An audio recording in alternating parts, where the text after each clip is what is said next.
Pessoal, vou chamar aqui a nossa amiga, cientista política, Maíra Goulart. Ela que é filha do João Goulart. Tô brincando. Tudo bem, Maíra? Eu acho que nasceu o João Goulart, estava chegando no poder.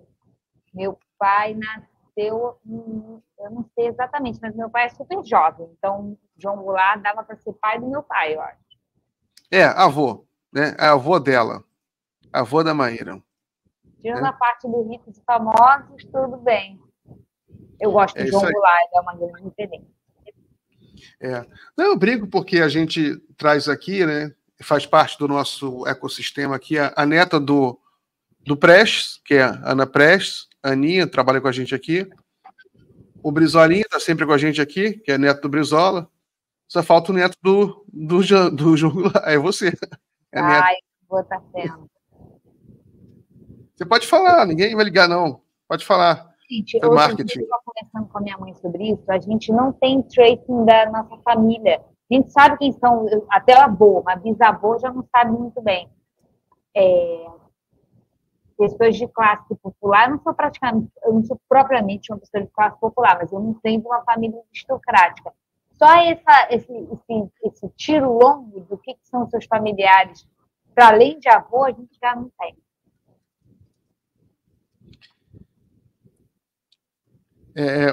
Maíra, vamos falar sobre essa manifestação do Bolsonaro, dia 25 de fevereiro.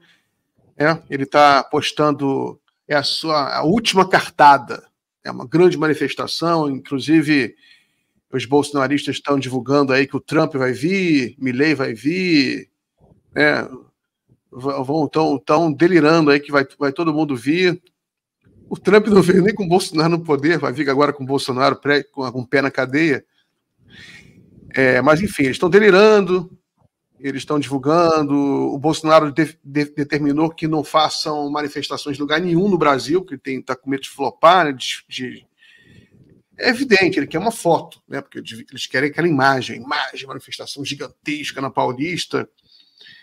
Eu trato como uma despedida antes da Papuda, né? Pode ser grande, pode ser o que quiser, mas a gente já viu, inclusive na própria esquerda. Vai para a Papuda? Essa é a minha dúvida. Se ele for preso, vai para a Papuda? Não sei, eu falo Papuda mais como falar símbolo. Isso pra alguém, a pessoa me corrigiu. Falou que ele não iria para a Papuda, mas eu achei estranho. Por que ele não iria para lá? Né? Mas eu falo como metáfora, que eu acho que a Papuda ela ganhou uma semântica própria, né? Mas para ele ser preso, tem algumas coisas que eu acho importante comentar, porque acabou de sair sobre isso, né? Primeiro, o Tarcísio me espantou muito a declaração. Se o Tarcísio for um termômetro, eu acho que a gente está. Essa manifestação vai ser maior do que a gente pode estimar em termos de elites políticas, né? Em termos de cidadania, né, de pessoas, a gente ter tranquilidade de que isso não é uma amostra, né? Valores absolutos, uma foto, não demonstra nada, não demonstra um apoio sustentado, né? Ter tranquilidade de que isso não é uma estatística. Mas sobre as elites políticas, me espantou muito o Tarcísio, o governador do maior estado do país, que tinha feito sinalizações de moderação recentes, ter dado aquela declaração de que é leal, muito leal ao Bolsonaro, que o Bolsonaro precisaria estar lá, se demarcando como bolsonarista, num contexto que nem o Paulo Castro, nem outros governadores de estados grandes, que também são próximos a Jair Bolsonaro, que nos últimos tempos têm também adotado posturas moderadas, ainda não declararam presença. Né? E achei isso estranho. Eu acho que eles ficaram numa armadilha.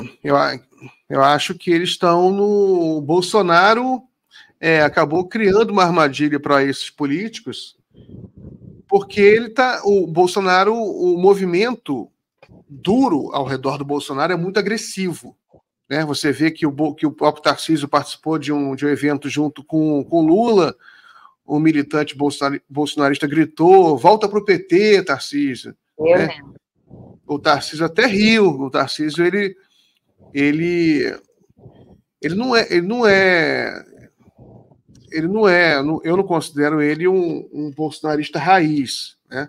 Mas ele cede, o que acaba sendo a mesma coisa, porque ele acaba cedendo tanto, por exemplo, uma coisa que havia uma dúvida se ele cederia seria a questão da câmera em policial, que é uma medida muito importante, todo mundo que trabalha com segurança pública sabe como é importante. É importante haver uma unidade nacional por questões de um plano nacional de segurança pública, que a gente até conversou aqui uma vez, de criar um banco de dados, porque senão, porque aí você junta tudo. Essa é o trunfo, né, do Estado sobre o crime organizado.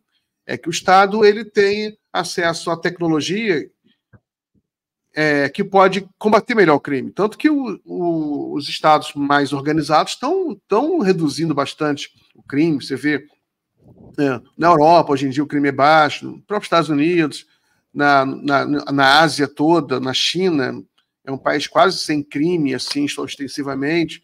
Né? Se usa muito tecnologia. Então, o Brasil, o caminho é esse, tecnologia, câmera, né? Câmera no policial, para você organizar, que aí você bota um programa de inteligência artificial, mas enfim. Mas essa é a minha interpretação. Ele liberou o Nunes, né? Liberou o Nunes, em que sentido? Ele falou que o Nunes não precisa ir, o prefeito de São Paulo. Sim, todo mundo leu esse ato do partido como um sacrifício, né? Para ele liberar o Nunes, para caso haja algum tipo de punição que venha a impugnar a candidatura, não recair sobre o Nunes. Mas ele deu uma declaração muito contundente. Então, eu acho que dizer assim, não, ele estava só se movimentando para viabilizar a candidatura do Nunes, eu acho que é simplismo. Eu acho que ele foi muito entusiasta num momento em que parece que não é um momento favorável a manifestações entusiásticas a Jair Bolsonaro, é um momento de crise, né, de derrocada. Mas aí, meu medo, é isso que eu queria falar, é se a gente não está vendo tudo de dentro da nossa bolha. Como é que isso é... Maíra, desculpa interromper, é que o seu som está bem ruinzinho, está bem ruinzinho. É melhor, muda, tira esse fone aí, usa o microfone do computador. Não, mas aí tem que te conectar no computador. Desconectou? Tá, deixa eu ligar. Liga, mas agora liga o microfone. Tá, agora é porque está desligado. Melhor. Tá melhor? Fala, pode falar. Estou falando. Acho que sim. Não, melhorou. Melhor? Tá bom? Melhorou, deixa eu ajustar aqui. Sim, melhorou. Na verdade, mas é porque depois que ele aceitou, depois que o Tarcísio aceitou, né, agora tem que ir fundo, né, tem que mergulhar fundo. Mas eu estou falando sobre isso porque, Miguel, que a minha preocupação é a gente não está conseguindo, a gente tem pouca forma de auferir qual o impacto do que está acontecendo para fora das nossas bolhas. Porque a gente está acompanhando o impacto dessa questão das reuniões, da operação da Polícia Federal, só pela mídia e pelas nossas interações. Eu tenho dificuldade de estimar qual é o impacto real disso, para além dos impactos jurídicos, do medo de ser preso, do medo de ser... sobre o grupo... Eu sei que o núcleo duro do bolsonarismo é impenetrável, mas mesmo sobre essas franjas do bolsonarismo, que é o que o campo progressista está querendo atrair. O que a gente sempre fala, né? A aposta do governo Lula 3 é atrair essas franjas do bolsonarismo. E aí a minha pergunta é, qual é o impacto dessa radicalização das investigações sobre Jair Bolsonaro nesse público?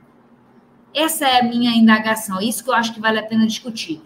E em separado disso, né? Em separado de pensar em Jair Bolsonaro, é pensar em como punir os militares envolvidos, militares e funcionários públicos de modo geral. O envolvimento dos militares é uma janela de oportunidade para a gente começar a fazer o que não fizemos durante a transição, que é punir militares que não se comprometem com os valores do Estado Democrático de Direito.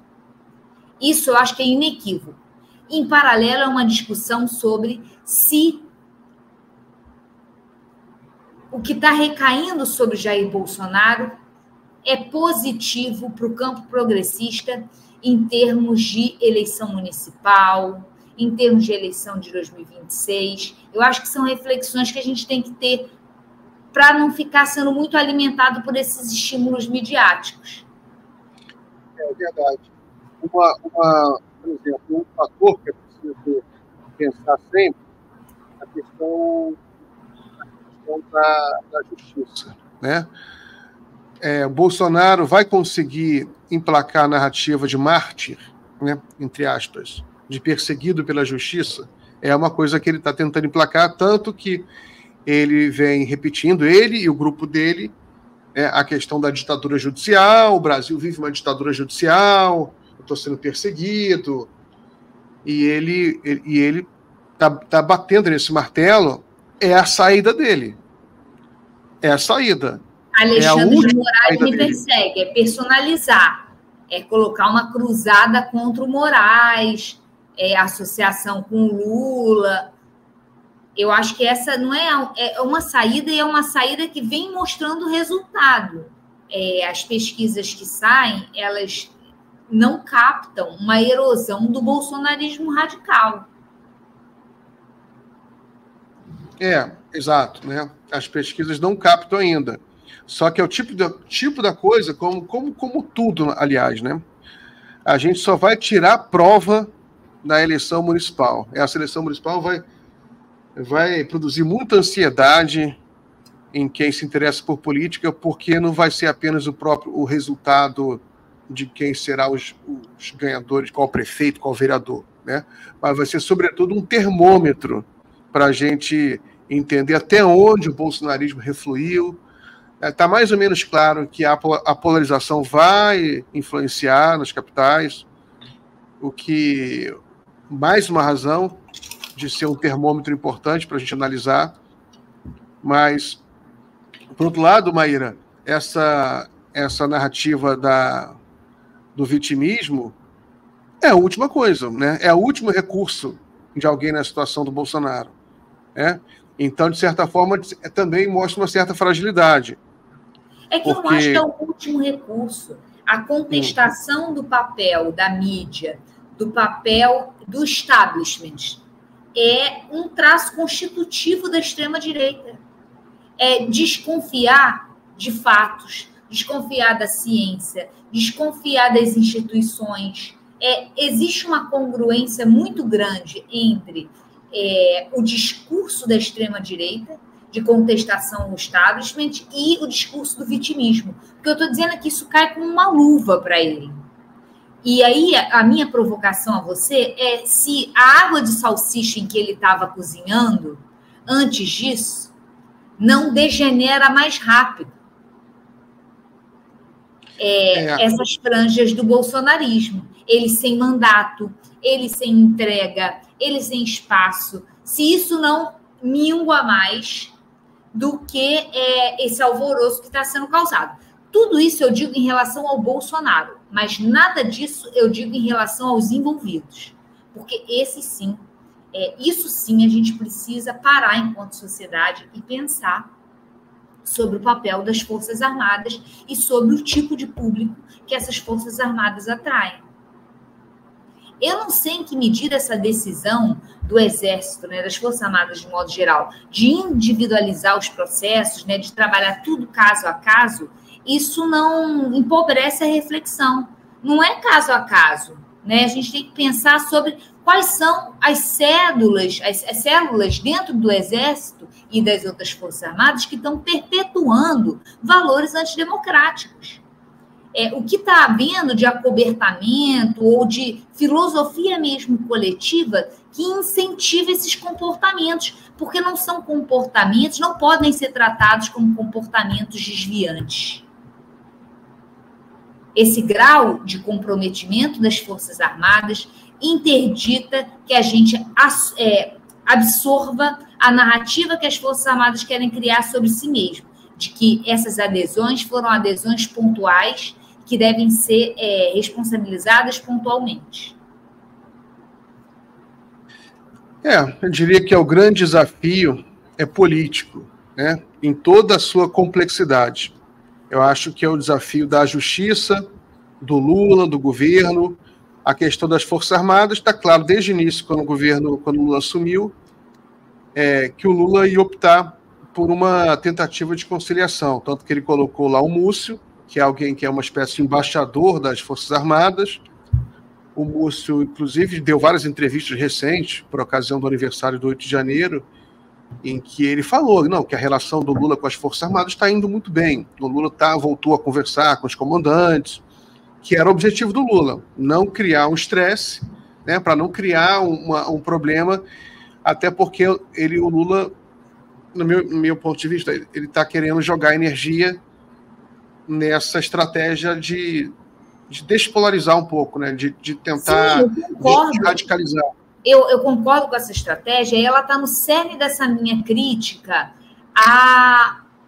Eu acho que a Polícia Federal ela tem que pisar no freio no que diz respeito ao Bolsonaro e ao campo político. Mas eu acho que a gente tem que discutir sobre essa aposta do governo Lula no que diz respeito aos militares. Ou seja, eu concordo que a gente precisa, que o campo progressista precisa desativar a polarização, fazer aquilo que foi prometido na campanha, né? Reconciliar as famílias, apostar em pautas que melhorem o ambiente econômico de maneira geral. Ok, tudo isso está válido, mas em relação aos militares, me preocupa a gente manter o mesmo paradigma adotado desde 2003, com exceção do período da Dilma, em que se abriu a Comissão da Verdade. Porque está se demonstrando que as Forças Armadas elas são um problema que precisa ser resolvido, porque elas são uma ameaça à soberania popular. Elas estão disponíveis a entrar em campo para evitar que pessoas eleitas legitimamente assumam seus mandatos. Fazendo isso diretamente com tropa na rua ou fazendo isso com fake news, militar produzindo fake news, ganhando dinheiro público. O Lula está financiando, pagando pessoas, pagando salário de pessoas cujo o tempo útil delas estava sendo utilizado para produzir fake news sobre o ano eleitoral. Até quando a gente vai achar que pode adiar um enfrentamento com o Exército? Porque ele não está surtindo resultado, esse adiamento do enfrentamento, essa tentativa de conciliação. Qual é o resultado que está sendo colhido disso? Esse é um bom tema. Se você fosse a presidente da República, como é que você enfrentaria o Exército? De frente. Eu acho que não dá mais para adiar. E se isso vai gerar conflito? Vai. Lidar com esses conflitos. Fazer um julgamento, processar, tentar ser o mais rigoroso possível no cumprimento da lei. Eu acho que está certo, Maíra. Tem que enfrentar esses...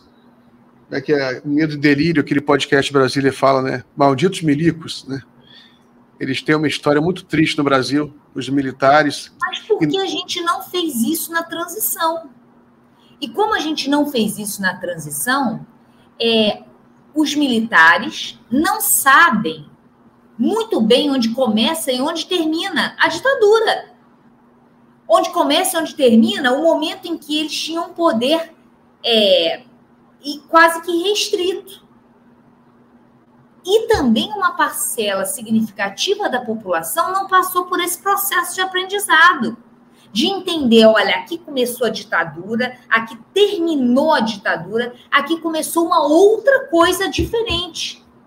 E o que aconteceu nesse período foram crimes. Se a gente entende a democracia liberal desta maneira, o que ocorreu nesse período foram crimes e que precisam ser punidos. O fato da gente não ter feito isso cria uma mentalidade em parcelas significativas da nossa população e, sobretudo, das Forças Armadas, de que há uma nuvem, é nebulosa essa fronteira, quando na verdade ela não é. A gente tem uma outra notícia também, de ontem, né? Todo dia tem uma revelação nova do golpe, que é mais um trecho de uma delação do Mauro Cid, que é a participação do Pazuello, né? A gente está falando em militar, né? A gente tem mais esse militar aí, de triste nome, que foi ministro da Saúde, Eduardo Pazuello, e a gente tem essa informação, né, foi publicado em todos os meios de comunicação, toda a imprensa, em que ele participou de reunião com o Bolsonaro para falar sobre estratégias de uma ruptura institucional. Então, você tem a participação de mais um militar de alta patente aí nessa tentativa de golpe.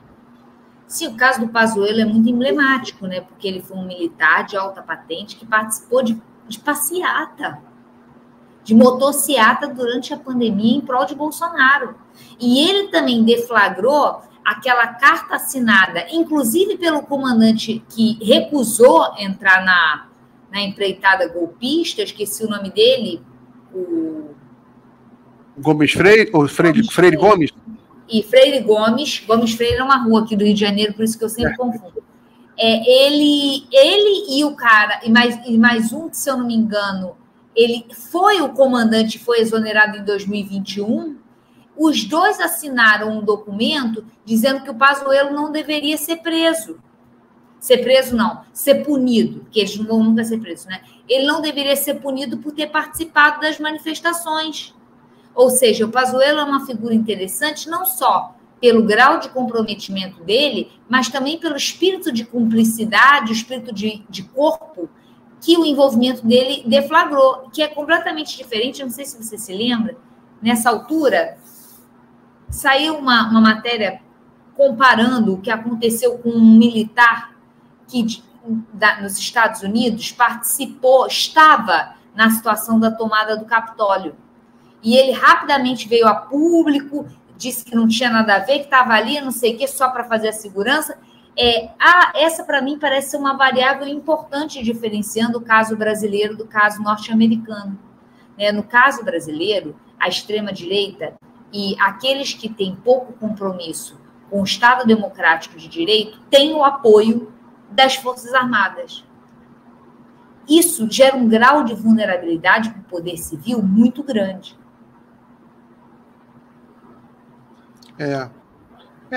No caso do Brasil, as Forças Armadas, ela tem um histórico próprio, um histórico golpista, um histórico altamente reacionário.